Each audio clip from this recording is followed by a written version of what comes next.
Hello guys, welcome back to our channel. If your Babysense monitor suddenly refuses to turn on and the screen stays completely blank, it can definitely become really frustrating when you rely on it every day. Sometimes the monitor works perfectly before and then unexpectedly stops powering up, while other times pressing the power button seems to do absolutely nothing.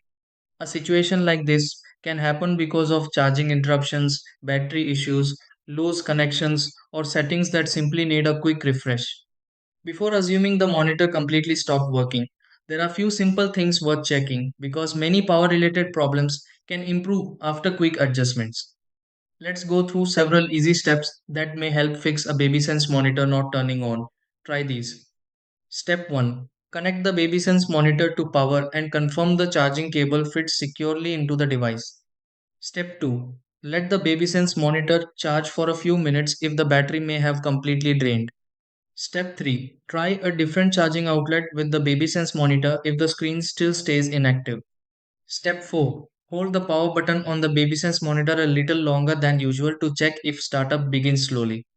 Step 5. Inspect the BabySense monitor for visible connection issues around the charging area if power still does not respond. Step 6. Turn on the BabySense monitor again and confirm the screen begins responding normally.